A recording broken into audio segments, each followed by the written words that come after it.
السلام علیکم ناظرین، آج کی کہانی ایک ایسی حقیقت پر مبنی ہے جس نے جرمنی سمیت پوری دنیا میں خوف کی لہر دوڑا دی تھی۔ سال تھا 2005 جب ہالی ووڈ میں ایک فلم ریلیز کی گئی، دی ایکسورسزم آف ایملی روز۔ ویسے تو ہالی ووڈ میں کئی خوفناک فلمیں بنتی رہتی ہیں، لیکن اس فلم میں کچھ خاص بات تھی۔ ذرا اس فلم کے پوسٹر کو دیکھیں، اس پر لکھا ہے based on a true story. یہ فلم اینالیز میشیل نامی لڑکی کی کہانی ہے جو دنیا کے سب سے مشہور ایکسورسزم یعنی جن نکالنے کے واقعات میں سے ایک ہے۔ اینالیز 1952 میں مغربی جرمنی میں پیدا ہوئی۔ جب وہ 16 سال کی تھی تو اچانک اسکول میں بے ہوش ہو گئی۔ اس کے ساتھیوں کے مطابق بے ہوشی کے دوران اس پر ایک عجیب سی کیفیت طاری ہو گئی تھی۔ اسی رات جب وہ سو رہی تھی تو اچانک جاگ گئی اور چیخنے چلانے لگی۔ چند مہینے سب کچھ نارمل رہا، لیکن ٹھیک 1 سال بعد یہ واقعہ دوبارہ ہوا۔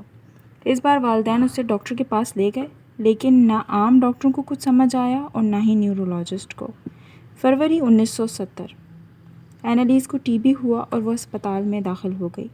وہاں اس نے کچھ عجیب و غریب آوازیں سننے اور رنگ نظر آنے کا ذکر کیا، جہاں اسے ٹیمپورل لوب ایپیلیپسی نامی بیماری تشخیص ہوئی۔ یہ ایک دماغی بیماری ہے جس میں دورے پڑتے ہیں، لیکن اینالیز کا کچھ الگ انداز تھا۔ کچھ دنوں بعد اسے کچھ شدید قسم کے ہیلوسینیشنز ہونے لگے۔ وہ کچھ ایسی چیزیں دیکھنے لگی جو نہ کوئی اور سن سکتا تھا اور نہ ہی دیکھ سکتا تھا۔ کہا گیا کہ اینالیز جو ہے وہ ایک ایسی دماغی بیماری میں مبتلا ہے جس نے اسے شدید ہیلوسینیشنز میں مبتلا کر دیا ہے۔ ایک آواز اسے مسلسل کہتی، تم پر لعنت ہے، جس کی وجہ سے وہ شدید ڈپریشن کا شکار ہو گئی۔ ہر گزرتے لمحے کے ساتھ اینالیز کی حالت عجیب سے عجیب ہوتی جا رہی تھی۔ وہ روزانہ کیتھولک طریقے سے 600 بار سجدے کرنے لگی۔ 2 دن تک وہ فرش کے نیچے چھپ کر کتوں کی طرح بھونکنے لگی۔ کبھی مکڑی، کبھی کوئلہ، کبھی مردہ پرندہ کھا لیتی تھی۔ والدین ڈاکٹر سے مایوس ہو چکے تھے، چنانچہ وہ ایک بشپ کے پاس پہنچے اور جن نکالنے کی اجازت مانگی۔ کہا گیا اینالیز کے جسم میں 4 بدروحیں داخل ہو چکی ہیں: ایڈولف ہٹلر، نیرو جو کہ رومن کا بادشاہ تھا، یہودا عیسیٰ کے غدار شاگرد، قابیل حضرت آدم علیہ السلام کا وہ بیٹا جس نے اپنے بھائی کو قتل کیا، لوسیفر یعنی شیطان بذات خود، ویلنٹائن فلشمان ایک پرانا پادری جس پر قتل کا الزام تھا۔ ایکسورسزم کے دوران یہ شیطان اینالیز کے اندر سے بولنے لگے۔ اس واقعے کی اصل ریکارڈنگ آج بھی انٹرنیٹ پر دستیاب ہے، آپ اس کی آڈیو آرام سے سن سکتے ہیں۔ اگر سائنٹسٹ کی بات کی جائے تو وہ اسے ڈیمونک پوزیشن نہیں مانتے، بلکہ اسے DID یعنی ڈسوسیٹیو آئیڈینٹی ڈس آرڈر کہتے ہیں، یعنی شخصیت کی تقسیم۔ اس بیماری میں ایک ہی انسان کے اندر متعدد شخصیات پیدا ہو جاتی ہیں۔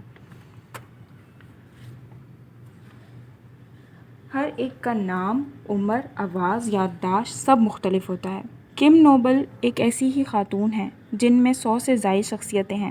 کوئی 15 سالہ لڑکی، کوئی ماں، کوئی باپ، کوئی مرد، کوئی عورت، اور ہر ایک کی یادداشت مختلف ہے۔ یہ شخصیات وقتاً فوقتاً ظاہر ہوتی رہتی ہیں، اور جب شخصیت ظاہر ہوتی ہے تو دوسری شخصیت کا کچھ بھی یاد نہیں رہتا۔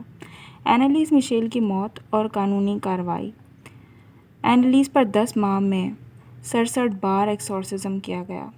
اس دوران نہ وہ کچھ کھا سکی اور نہ ہی پی سکی۔ جب اینالیز کی موت ہوئی تو وہ محض 32 کلو کی تھی۔ اس واقعے نے جرمنی میں خوف و ہراس کی ایک ایسی لہر دوڑا دی جس نے ہر زیرو انسان کی روح کانپ گئی، اور ہر انسان یہ سوچنے پر مجبور ہو گیا کہ کیا اینالیز کے ساتھ جو ہوا وہ درست تھا۔ عدالت نے اینالیز کے والدین اور ان 2 پادریوں کو موت کی وجہ قرار دیا۔ کہیں نہ کہیں یہ سچ سمجھنے کی ضرورت ہے کہ جن بھوت نیگیٹو انرجیز کے علاوہ بھی دنیا میں اور بہت سے مسائل ہیں جن کو اکثر نظر انداز کر دیا جاتا ہے، جیسے کہ اینالیز پر واقعی کوئی بدروحیں حاوی تھی یا وہ واقعی ذہنی طور پر بیمار تھی۔ DID یعنی ڈسوسیٹیو آئیڈینٹی ڈس آرڈر جیسی بیماریاں حقیقتاً موجود ہیں جن کے متعلق